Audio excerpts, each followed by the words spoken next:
Hello and welcome to What the Tech from Boast AI, where we talk with some of the brilliant minds behind new and exciting tech initiatives to learn what it takes to tackle technological uncertainty and eventually change the world.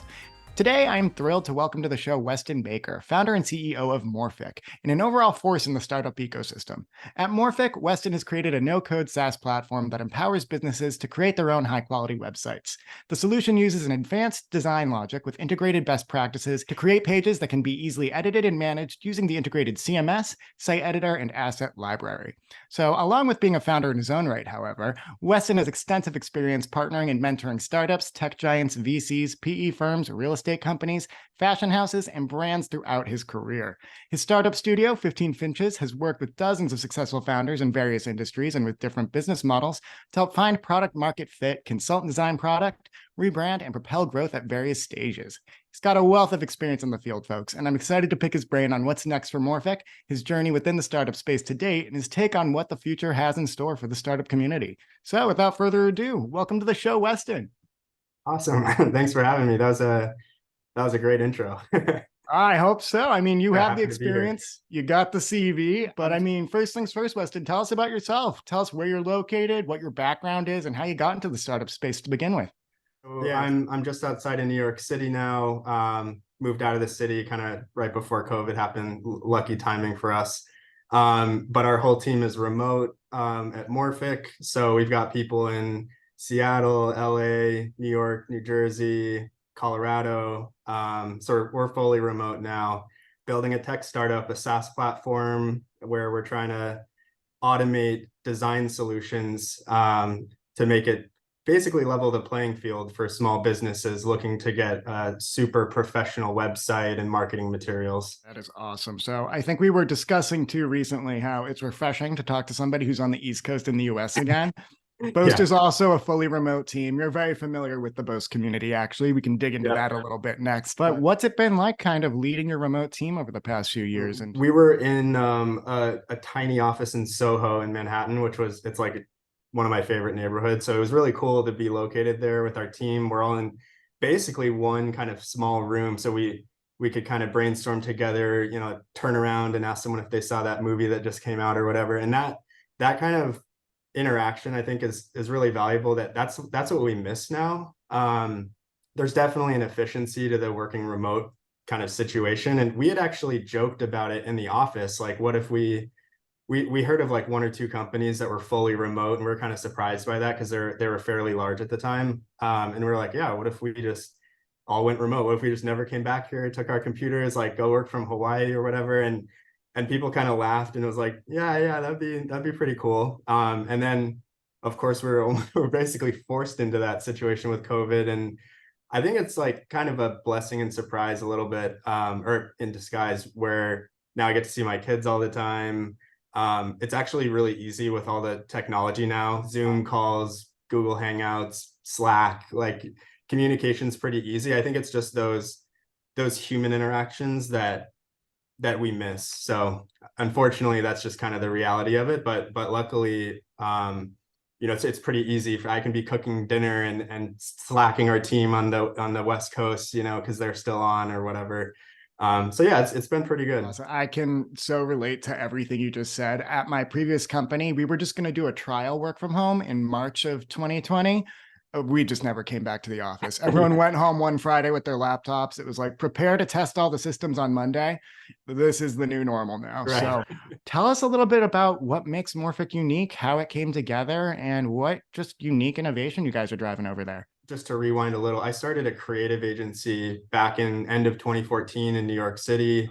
We did a lot of branding, marketing material design, websites. Like you said, we work with a lot of startups and help them with their product design, user interface, user experience stuff. So kind of across the board, just did a lot of like design work, creative solutions.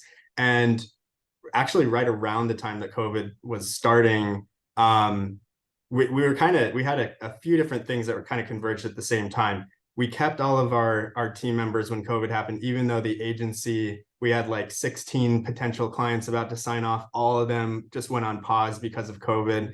And so we were left with our staff. And instead of laying anyone off, we decided to build this kind of thing that we had started building internally as kind of a client dashboard, we were calling it, but we had all these other ideas for it.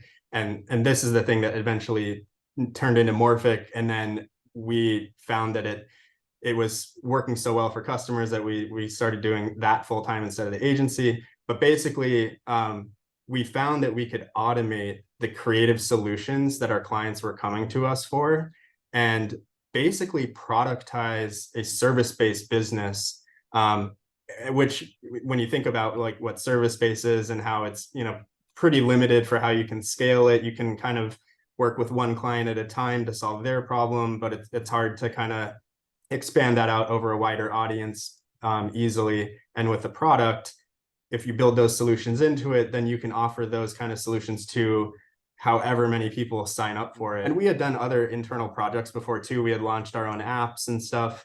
And we had worked with so many startups, helping them from their idea up to, building a final product, even through exiting their companies. So we kind of knew what it took to design something, build it, market it, get it working, how to user test. Yeah, so now Morphic, I think of it more as an automated creative agency that brings those kind of high quality solutions to customers, but it's very easy to kind of bucket it as like a website builder because that's kind of what people know right now. So I think that's kind of one of our challenges. How do we explain to customers that no, it's not just a website builder. The designer that you would probably hire to use a website builder is actually built into the product. So you can plug in your company info. You don't have to know how, what you want or how you want it designed. You don't have to be the designer. It will do it for you and make those recommendations, build it, and then explain it back to you. And I was just thinking about this. One of the things that I liked about Boast is that I didn't have to be a domain expert to basically like maximize the output. And I feel like that's one of the things we're doing with Morphic is you shouldn't have to know design at all. It's basically the equivalent of hiring a creative agency, go through onboarding, and then it does the work for you and it explains it to you. And I feel like that's kind of what we got with Boast. Like I still have no idea how it works on the, on your end, but it worked perfectly. And it's kind of like an amazing thing you get the benefits of it, but I didn't have to become the domain expert. I know a lot of, not to bring it back to Boast immediately, but Yeah. a lot of people who come to us from other places, they're like, at the end of the day, I put in so much time working on my R&D tax claim that I really just paid somebody to hold my hand. And it wasn't actually doing the work for me. It wasn't actually doing the solution for me. It's more just like, okay, I'm your babysitter for this process. It's going to be painful for all of us. Yeah. I remember yesterday when we were talking, just getting to know you a little bit before this call too. I'm a marketer. I've been in the marketing space forever. My background's in journalism. There's a wide umbrella of what falls under content and what falls under content marketing.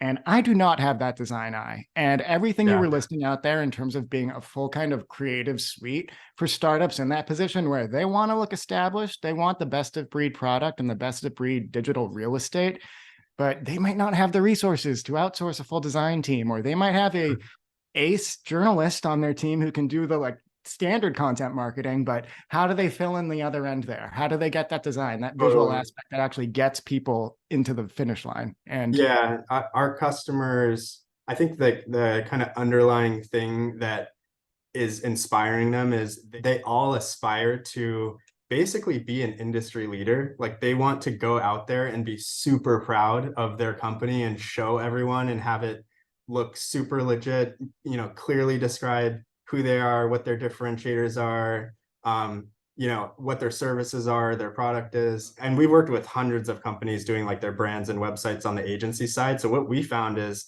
a lot of those companies, they get that excited feeling, then they go out there and say like, okay, how do we bring this to life? Like we need to get an awesome website and marketing materials and everything. And they look at their options and see that, okay, we could hire a creative agency. They chat with a few of them. A lot of times it's like 25K quote, 50K quote, and very quickly their excitement is kind of like shot down. And sometimes they have the budget for it and they just can't warrant it because it's not an e-commerce site. It's a professional kind of marketing site, like a business profile. And are we really going to spend that much on this? And it's valuable, but that's a lot of money. So maybe we should look at the other end of the spectrum.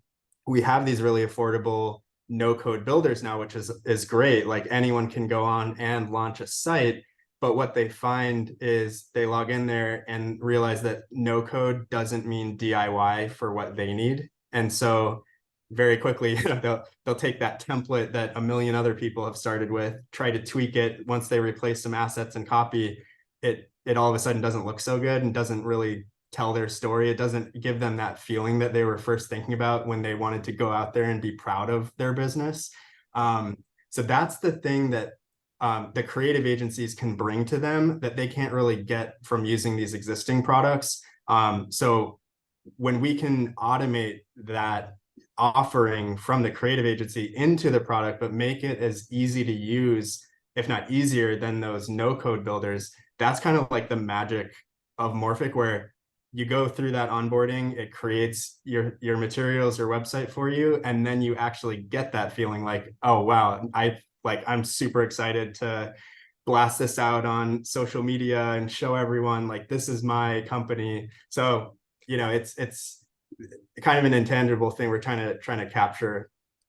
Yeah, but it's something that founders can be so proud of too. Like, I mean, you don't want them to lose that energy and that momentum just because they're not able to present themselves well in probably the most important realm for them to, their digital real estate.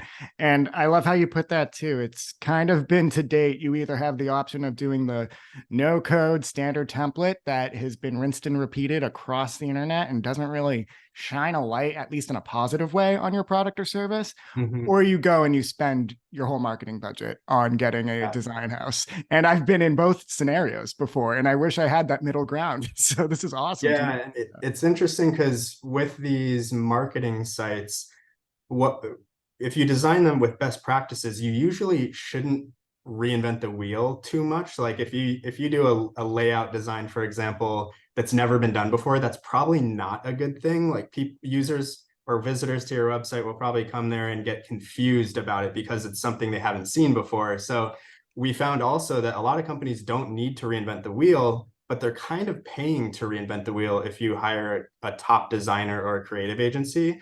And that's one of the things that's really nice about Morphic is it can actually automate those solutions using layouts that are kind of best practice design, but they're highly flexible. So they will adjust for the content of that business. It'll write the copy for them, and then it will style it with their brand styles. So it becomes unique and it becomes theirs and very professional, but we don't need to reinvent the wheel. I think that's one thing that, people think, well, if I don't go with a designer or agency, it's just going to be kind of a template. And that has been the case. So that's one of those things we have to, figure out how to communicate is it will be a custom design, even though you're not having a human guide you through that process. That makes perfect sense to me. And again, I wish I'd been having this conversation at a few jobs ago, and just to learn about what we were doing with Morphic. Now, I know you didn't originally start necessarily in the tech space or the startup space. You were an architect and you worked on some pretty cool projects. Could you both tell me about how you kind of got from architecture to Morphic, but Mhm. also like how those skills have been applicable? I think because you're very focused in design, and I know that we started talking about it a little bit yesterday, but I'd love for you to unpack that kind of Yeah. the simpatico between those two fields. Yeah. So just going back to when I was like a little kid, I loved designing everything. So I liked designing cars, designing shoes. Like I wanted to design cars for Ferrari and shoes for Nike. I love designing houses. I think a lot of architects start out like wanting to design the house they live in when they're older. So I did that a bunch. And I was always kind of into art. My dad was a commercial illustrator, so I saw him doing a lot of design projects, and a lot of them were strategic. You had to kind of figure out how to communicate some complicated kind of system or message within a flat graphic. So I kind of grew up watching that. And then architecture seemed to be something that kind of brought a lot of these different things together. I love the problem solving aspect. I was always really into math actually, which I'm kind of left and right brain probably equally. So architecture kind of brought those things together, the creative side, building something, creating something that didn't exist before, trying to solve problems. And at the same time, it's very technical. Like you can't fake it. You have to actually solve the problem or it will fail. Yeah, I kind of had my eye on architecture schools since I was like 9 or 10. Ended up on the East Coast because I had pinpointed Cornell as the school that I really, really wanted to go to. So luckily got in, went there, absolutely loved it. And then moved to New York City to work at a big firm called SOM, where I got thrown right into doing massive projects. So worked on what is now the tallest skyscraper in Singapore, which was my very first project. I got like really great guidance there from the head partner Mustafa, and then the whole team was awesome. And then luckily for me at least, they picked my design for that building. And so right after that, I basically got put on all these really cool projects that had really difficult design problems. It was kind of a chaotic, fast-paced environment to work in, but there are a lot of parallels to kind of the startup world product design also, where when you really step back and look at it, take away that it's a building, take away that it's a logo or an app, you're talking about a set of problems that you have to find a cohesive solution to.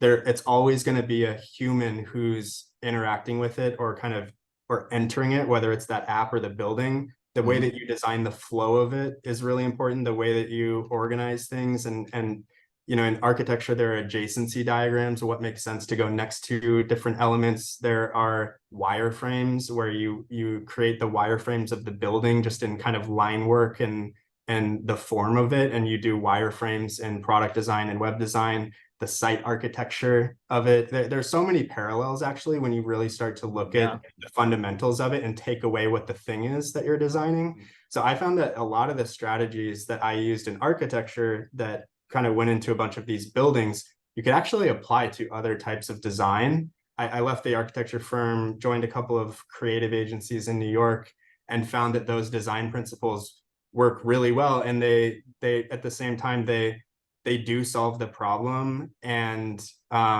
yeah, those kind of strategies and techniques were completely applicable. So I tell a lot of architecture students, like, they don't have to limit themselves to just architecture if they think they're interested in other things, because there are a lot of skill sets that they have that they don't realize can be pretty valuable in other areas. And a lot of them end up finding that they really enjoy problem solving in other places and not just with buildings. That's amazing. And I love when you even said it, the site architecture that had skipped my brain completely, but it's right there in the back end. Yeah. It all makes sense. That's awesome to hear. And I also love how you said too, there's always going to be a human at the center of it all, no matter what, whether you're in the startup space, whether you're designing a website, whether you're designing a building.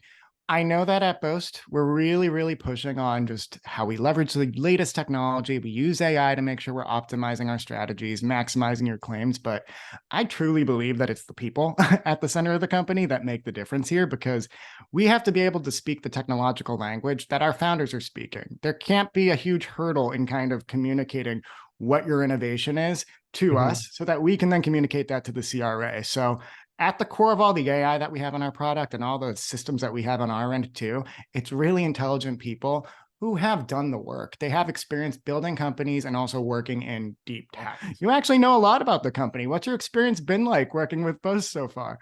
Yeah, so I had never thought of R&D tax credits, honestly. Yeah. I'm assuming most startup founders haven't, especially the ones that are kind of on the smaller side, where of course you think about R&D, but you're thinking about what you want to build and the value you can bring probably to your customers, and not necessarily, there's kind of a byproduct of it, which is there's this value of the tax credits that you can get, but people probably aren't thinking about that. So I was first introduced to Boast through one of our customers, Radian Capital, who invested in Boast, and they're a Morphic user. So then we saw the Boast logo on their site a few times, went to the site, and then realized we should probably talk to them about, getting some of the value out of the R&D that we're doing. So yeah, our first experience with Boast was actually jumping on a call, chatting with a human about like what do we do? Could we extract any value out of that? Like, we might be missing out on some of those tax credits, which we definitely were on in the past. I know, just for me, like I said, it's kind of amazing that I didn't have to become the domain expert. I feel like with most things as a startup founder, you have to go figure it out. You have to be the head of sales, be the head of whatever, if you don't have a person for it. But with this, Boast just handled it for us. So like I said, I still, on your end, I still have no idea how it worked, but it did work. It's kind of amazing. Yeah, so I think we worked with Jeremy, who was awesome. Yep. And yeah, helped us. Basically, we just filled out a sheet trying to identify what are the things that could qualify as R&D, plug that in, jumped on a quick call with Jeremy, went over that stuff. He kind of walked through which things would probably qualify or not. And that was really it from our side. Like that, and then there's these final papers that showed up. We submit that to the PEO and it's done. So I will 100% use it again. I don't know why you wouldn't. So yeah, we had a great experience. And I told you yesterday too, like, this is a great thing because I don't have to fake loving what we got out of Boast because it was actually great. My favorite thing about going to all the events that they've been sending me to over the past few months is that our customers aren't like running away when they see me coming over with like a Boast logo on my shirt. Right. They're smiling. They are happy. They're like, oh, they'll name drop the TSM who worked with them. They'll be like, oh, Jeremy helped me get this over the line, or Josh had got me over the line. And that's unique. That is not something I've experienced in the startup space or in the services space at all. So I love to hear it, Weston. That is so cool. I think a lot of the startups that aren't thinking about this will look into it and then realize there's something of value that they've been building that they didn't realize that Boast can help unlock for them. I think that's probably why those people are coming up too, is like, first of all, it's great to work with everybody that we've worked with, but also there's kind of like this value or money that's there that we didn't realize. And so when you find out you can unlock it, then it's kind of like this nice surprise, Absolutely. Yeah. And that's the thing. So many founders, I think, especially in the US too, just because there's a not misconception, but there's a perception that the tax system right now isn't set up in a way that really benefits small businesses or startups per se, at least compared to historical trends. But that's not necessarily the case. There is money available. There is money out there. We know where to find it. We know where we can help you plug it into to make sure that you're extending your runway and that you're working on R&D that you can get a credit back on next year, that you're making sure that there is a return on these investments that you're getting from the money that we help you achieve. So yeah, that is awesome to hear, Weston. Now we're actually, so because we went through that process with Boast, we had to go back and look at the work we had done over the previous year to see what might qualify. So now we just actively kind of each month, we've just been like noting down in a little bit more detail everything that we think would probably qualify. And it's good to do anyway to document those things. But now it'll be even easier next time because we already have the whole thing right there and we'll just plug it in. So yeah. Yeah. And a lot of those best practices too, just making sure that you're tracking your activities, they're good workflows for just doing R&D in general or for running your business. Be aware of what could be creditworthy and make sure that you're doing those activities often if it's something that's going to benefit you too. So that is great to hear. And again, please, founders who are listening at home, follow Weston's lead on this. It makes your life a lot easier. We'll get you the R&D claims. We just want to make sure that you're not running into walls or headaches running the business every day. So yeah, awesome stuff. All right, Weston, I cannot thank you enough for hopping on the mic here. Is there anything else that we wanted to include? I thought this was fantastic. No, I think, yeah, any founders out there who need professional website marketing materials, go check out Morphic.